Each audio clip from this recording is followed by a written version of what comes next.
I'm going to read you this story. This is called Trusting God with the If Onlys.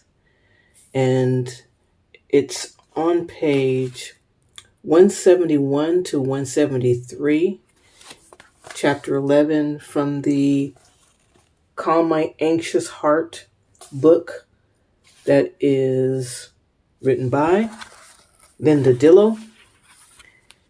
And here's the story. Let me tell you an old Portuguese story. There was an old man who lived in a tiny village.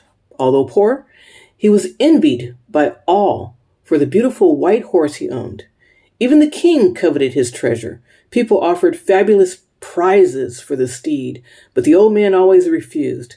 "This horse is not a horse to me," he would tell them. "It is a person. How could you sell a person? He is a friend, not a possession. How could you sell a friend?" The man was poor and the temptation was great, but he never sold the horse. One morning, the horse was missing from the stable. All the village came to see the old man. "You old fool," they scoffed. "We told you that someone would steal your horse. You are so poor. How could you ever hope to protect such a valuable animal? It would have been better to have sold him.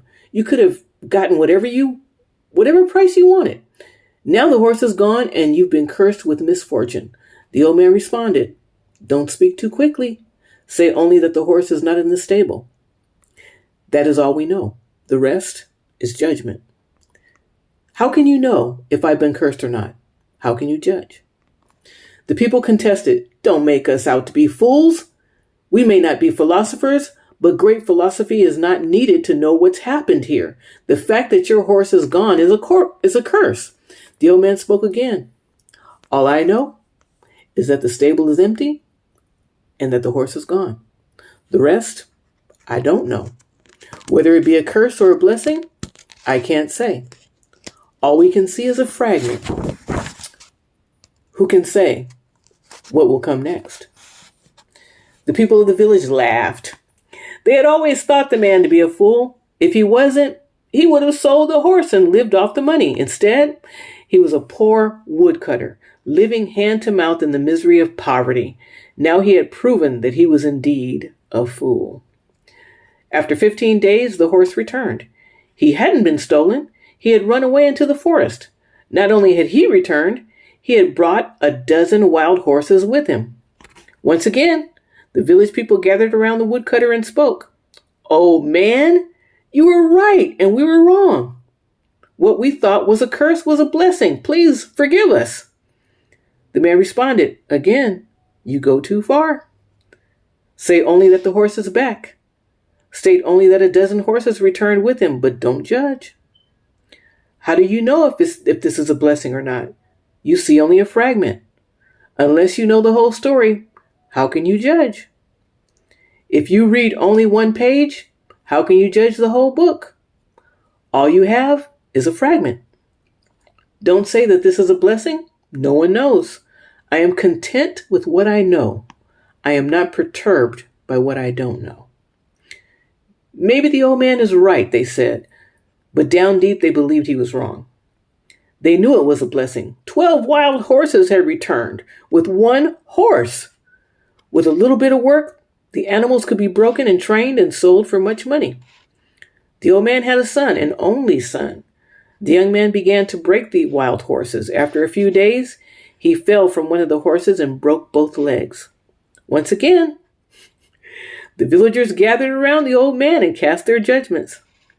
"You were right," they said. "The dozen horses were not a blessing. They were a curse. Your only son has broken his legs, and now in your old age you have no one to help you. Now you are poorer than ever." The old man spoke again. "Don't go far in your judgments. Say only that my son broke his legs. Who knows if it is a blessing or a curse? No one knows. We only have a fragment of the whole."